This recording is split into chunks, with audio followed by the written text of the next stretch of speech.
Hello and welcome to another video. ఇక్కడ వచ్చేసరికి the major cause of soil pollution is soil pollution సంబంధించి major cause ఏమిటి అని అంటే గనక excess use of fertilizers and the pesticides, afforestation, rainwater harvesting and the crop rotation. ఇదేనండి, మిగిలిన అన్ని కూడా పాజిటివ్గా వస్తుంది. సో మీకు ఎక్సెస్ యూజ్ ఆఫ్ ఫెర్టిలైజర్ అన్నది ఎఫెక్ట్ వస్తుంది. Which of the following are the effects of the air pollution on human health? Respiratory diseases like asthma, cardiovascular problems, lung cancer due to carcinogens, not in improved immunity, decreased immunity అవుతుంది. ఓకేనండి. The Kyoto protocol వచ్చేసరికి 1992లో పెట్టుకున్నారు దీన్ని. 1987 ఇది. I think just minute, I have to make sure. Just a minute. Kyoto Protocol. Just a minute. Yeah, Kyoto Protocol అనేది 1992లో వచ్చింది. United nation framework on convention on the climate change అన్నది కూడా దీని నుంచి రావడం అనేది జరిగింది. Okay, so I think I'm right, 1992. ఇది మెయిన్ గా వచ్చేసరికి it's related to the reduction of the greenhouse gases for combating the what do you call it as climate change. Ozone depleting substances సంబంధించి మాంట్రియల్ ప్రోటోకాల్ అనేది. Okay, so conservation of బయోడైవర్సిటీకి సంబంధించి వేరేగా ఉంటుంది. Control of desertification వచ్చేసరికి అది వేరు. వీటికి సంబంధించి వేరుగా ఉన్నాయి. Which of the following are the non renewable energy resources? Non renewable అంటే ఒక్కసారి వాడితే కనుక నాట్ రిప్లెనిషబుల్, మళ్ళా వాడలేం, దాని క్వాంటిటీ అనేది డిడక్ట్ అయిపోయింది. సో కోల్ అనేది అది, natural gases and biomass. So actual ఇవన్నీ కూడాను చెప్పాలంటే కనుక I think biomass rather than biomass, I think what you call it as uranium. Biomass కన్నా యురేనియం. ఈ 1 to 4 అనేది రైట్. బయోమాస్ అనేది రెన్యూబుల్. బయోమాస్ అంటే ఏంటి? గడ్డి ఉందనుకోండి, అది ఎంత అయితే ఉందో అది బయోమాస్. గడ్డిని పీకేస్తే మళ్ళా మొలుస్తుంది, కానీ టైం ఇవ్వాలి దానికి అంతే మొలడానికి. సో బయోమాస్ అనేది మాత్రం renewable. Afforestation helps in the controlling soil erosion, right? The tree roots bind the soil particles and reduce runoff, which is very right. So both A and R are true, and R is the correct explanation of the A. And which of the following is not a method for solid waste management? Solid waste management సంబంధించి ఏది method కాదు అని అంటుంది. Land filling, it is a method. Incineration, it is a method. Composting, it is a method. Open dumping in rivers మాత్రం it's not a method. BOD అంటే biological oxygen demand. అంటే మన water లో కానీ దీంట్లో కానీ ఆర్గానిక్ మ్యాటర్ ఎంత ఉంది, ఆర్గానిక్ పొల్యూషన్ ఎంత ఉంది అని తెలుసుకోవడానికి. So 1 is A. Chemical oxygen demand వచ్చేసరికి total organic matter, okay, that and total organic plus inorganic matter that is present there which requires oxygen for it to be completely decomposed. So 2 is B.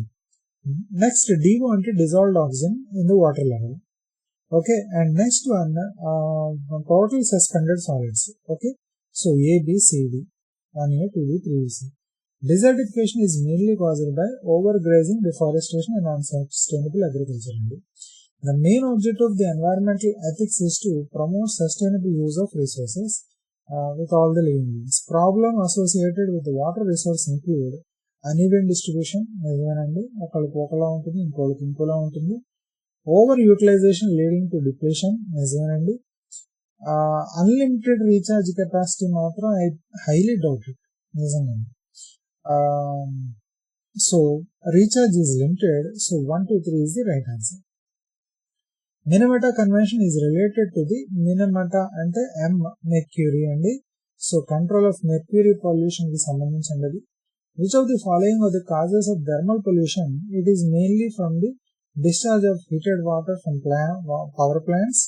Okay, and nuclear power plants నుంచి కూడా వస్తూ ఉంటుంది ఇది main గానే. ఈ thermal pollution అనేది. And I think they should be, I think let us see ఇంకా ఏమైనా ఉన్నాయేమో. ఇండస్ట్రియల్ కూడా ఉంటుంది, ఇండస్ట్రియల్ దాంట్లో కూడా. But deforestation along the river banks అన్న మాత్రం థర్మల్ పొల్యూషన్ కి లీడ్ చేయదు. So 1, 2, 4 are the right answers. The term biomagnification refers to the, magnification అంటున్నాడంటే అంటే ఫుడ్ చైన్ అని అర్థం చేసేసుకోండి, ఫుడ్ చైన్ రిలేటెడ్ అక్యుములేషన్ అని. సో స్టేజ్ పెరుగుతున్న కొద్దీ కూడా టాక్సిసిటీ అనేది పెరుగుతూ ఉంటుంది. Increasing concentration of toxins at successive trophic levels. Okay, which of the following are the renewable resources? Renewable resources ఏమేమిటి అని అంటున్నాడు. Solar energy, wind energy, tidal energy, ఇవన్నీ కూడా renewable resources. So 1, 2, 4 are the right answers. Acid rain effects the soil fertility adversely. నిజమే. It leaches away essential nutrients like calcium and magnesium from soil. So both E and R are true and R is correct explanation of E. Which of the following is not a cause of pollution? Okay, noise pollution. Noise pollution సంబంధించి not a cause. Industrial machinery, it is a cause. Vehicular traffic is a cause. Afforestation programs మాత్రం noise pollution కి ఏం కాదు. So Montreal Protocol is mainly related to the ozone depleting substances. So 1 is A. Stockholm convention అనేది persistent organic pollutant సంబంధించి. So 2 is B. Basal convention వచ్చేసరికి waste దాన్ని ఎలా తరలించాలి అన్న దానికి, హెజార్డ్ వేస్ట్ ఎలా తరలించాలి అన్న దానికి guide lines. So 3 is C. Rotterdam convention వచ్చేసరికి హెజార్డస్ కెమికల్స్ తరలించే ముందు కన్సెంట్ ఏ విధంగా పొందాలి అన్నది.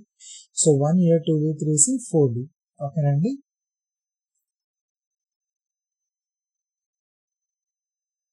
Land degradation is primarily associated with, land degradation అనేది primarily it's associated with the soil erosion, salinization and desertification. The primary effect of the nuclear hazards on the human health is, nuclear hazard అంటే main radiation sickness and genetic mutations. Problems with energy resources include the depletion of fossil fuels, environmental pollution from extraction and use, geopolitical conflicts over reserves, unlimited availability కాదండి. So 1, 2, 3 are the right answers. The Great Smog of London is primarily caused due to burning of coal leading to SO2 and particulates. Smoke plus fog. Smoke అంటే ఆ coal నుంచి వచ్చిన smoke, అక్కడ వచ్చిన fog రెండు కలిపి smoke కింద convert అయితే అసలు చాలా సివియర్ హెల్త్ ప్రాబ్లమ్స్ వచ్చాయి. Which of the following are the control measures for the marine pollution? Marpol Convention regulations, నిజమే. Ban on single-use plastics, treatment of the land-based effluents before discharge, encouraging deep sea exploration. So 1, 2, 3 are the right answers. ఎవడన్నా deep sea వాళ్ళని explore చేయమని అడగడు కదండి. Eutrophication in water bodies primarily results from excess nutrients like nitrogen and phosphorus. Which of the following are the problems associated with forest resources? Deforestation leading to loss of biodiversity, soil erosion, disruption of water cycles, increased avadandi problem of the increase aithe anna. So 1, 2, 3 are the right answers. Nuclear accident can lead to long-term environmental contamination. Radioactive isotopes have long half-lives and can persist in the ecosystem. Both A and R are true and R is correct explanation of A. Which of the following is not an effect of global warming? ఇది ఎఫెక్టే, ఇది కూడా ఎఫెక్టే. Ozone layer depletion కి global warming కాదు, ozone layer depletion కి ozone depleting substance chlorofluorocarbon అవి important. Fly ash అనేది ఏంటి? Thermal pollution, thermal power plants నుంచి వస్తుంది. ఆయిల్ స్లిక్స్ అనేది మెరైన్ పొల్యూషన్ కారణం అవుతుంది. పర్టికులేట్ మ్యాటర్ అనేది 2.5 అనేది రెస్పిరేటరీ హెల్త్ రిజల్ట్. డైక్లోరో డైఎథైల్ టెట్రాఎథిలిన్ వచ్చేసరికి ఐ థింక్ అదే అనుకుంటా డిడిటి. ఇది బయోమాగ్నిఫికేషన్ ఫుడ్. ఇది వరకు ఈ డిడిటిని పెస్టిసైడ్ కింద ఉపయోగించేవారు, ఇప్పుడు బ్యాన్ చేస్తారు. ఎందుకంటే ఈ డిడిటి ఉన్న దానివల్ల చనిపోయిన పురుగుల్ని తింటే బల్లి అనేది స్లగ్గిష్ గా తయారైపోతుంది. స్లగ్గిష్ గా బల్లి తయారైపోతే ఆ బల్లిలో ఉన్న పాయిజన్ ని పక్షులు తింటాయి. అంటే ఆ బల్లిని తిన్నప్పుడు దాని మీద ఉంది. ఆ పక్షుల్ని తినే పెద్ద పక్షులు లేకపోతే పిల్లులు వీటికి అలా వెళ్ళిపోతూ ఉంటుంది, బయో మ్యాగ్నిఫికేషన్ అయిపోతూ ఉంటుంది. సో దాన్ని అరికట్టేది కోసం డిడిటి బ్యాన్ చేయడం జరిగింది. The best method for reclamation of wasteland is afforestation with suitable species and soil conservation measures. And environmental ethics deals with the moral relationship between humans and the environment. Overutilization of land resources leads to the soil degradation. So ఇవన్నీ కూడా ఇది తప్ప. ఓకేనండి. So next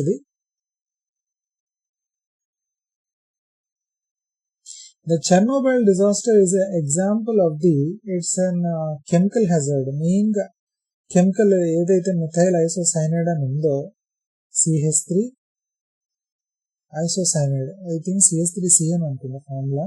let us see it. Methyl isocyanide formula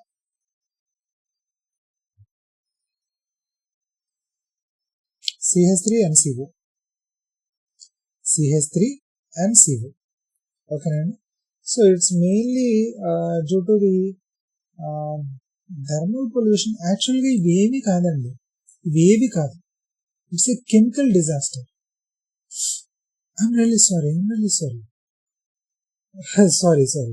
మీకు చెర్నోబైల్ disaster అంటున్నాను. చెర్నోబైల్ disaster కాదు ఇది. ఇదంతా నేను ఇప్పుడు చెప్పింది అదేంటది, దాన్ని ఏమంటారు, మిథైల్ ఐసోసైనైడ్ అనేది మనకి భోపాల్ గ్యాస్ ట్రాజడీ. అది భోపాల్ గ్యాస్ ట్రాజడీ. చెర్నోబైల్ అనేది న్యూక్లియర్ హ్యాజార్డ్ అండి. న్యూక్లియర్ హ్యాజార్డ్ అది. Which of the following are the causes of the water pollution? Agriculture run off, industrial effluents, domestic sewage. So ఇవన్నీ కూడా ఇది కాదండి. ది చిప్కో మూవ్మెంట్ వచ్చేసరికి మెయిన్ గా చెట్లను రక్షించడం కోసం వచ్చింది. Forest conservation and prevention of deforestation.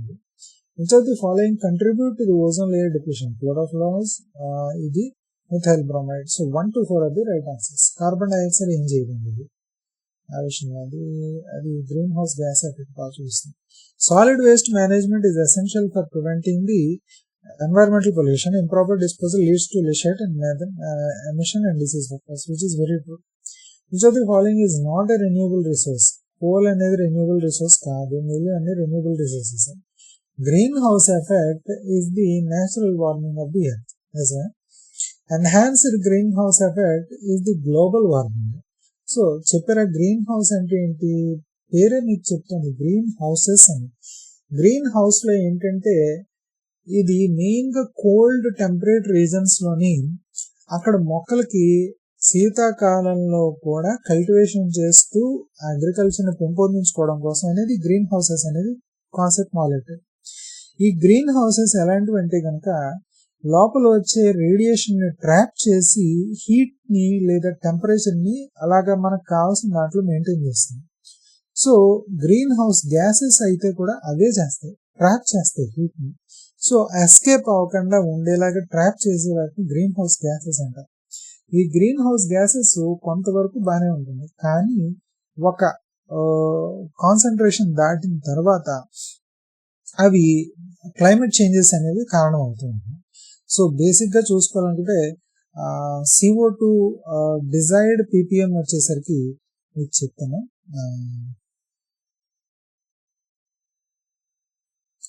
అంటే ఒక వాళ్ళు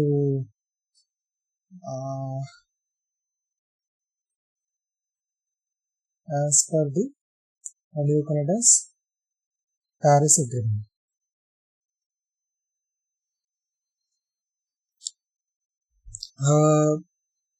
1.5 డిగ్రీ లేదా 2 డిగ్రీ సెంటిగ్రేడ్ కన్నా 350 ppm దగ్గర ఉంటే మంచిది CO2 అనేది, అంత నుంచి దాటకూడదు అని అనుకుంటున్నారు. కానీ జస్ట్ 6 ఏళ్ల క్రితం చూస్తే కనుక 390 ppm దాకా వెళ్ళిపోయింది. 2041 ఐ థింక్ ఎప్పుడో అక్కడికి వచ్చేసరికి 1090 ppm దగ్గర కూడా వెళ్ళిపోవచ్చు అని ప్రొజెక్షన్స్ ఉన్నాయి. సో ఈ ఎన్హాన్స్డ్ గ్రౌండ్ రియాక్షన్ ఎఫెక్ట్ అనేది గ్లోబల్ వార్మింగ్ చేస్తుంది. ఫోటోకెమికల్ స్మాగ్ అనేది లైట్, స్మోక్, ఫాగ్ ఈ మూడు కలిపితే చాలా దారుణమైన వస్తాయి. క్లాసికల్ స్మాగ్ అంటే స్మోక్ ప్లస్ ఫాగ్, అక్కడ ఏం లైట్ అక్కర్లేదు. 1A 2B 3C 4B. Soil pollution can be controlled by, ఇది ఫస్ట్ ఆప్షన్ ఉంది, organic farming and reduce use of fertilisers. The major environmental issue associated with consumerism is generation of excessive waste products. Main గా waste products ని excessive గా చేయడం అనే దాని వల్ల ఇది జరుగుతూ ఉంటుంది మెయిన్గా వచ్చేసరికి. సో అది ఎప్పుడు చెక్ చేసుకుంటూ ఉండాలి. Okay, and just minute. Right, excessive waste generation.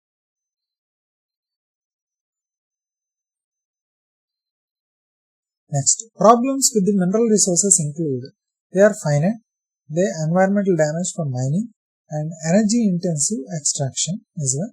So even global distribution ఉన్నది. సో 1, 2, 3 అది రైట్ ఆన్సర్. సో ఇక్కడతో మనం ఆపుదాం. నెక్స్ట్ సెట్కి మనం మళ్ళా ఇంకో దాంట్లో కంటిన్యూ చేద్దాం. అంతదాకా సెలవు. బాయ్ బాయ్, టాటా, జై హింద్.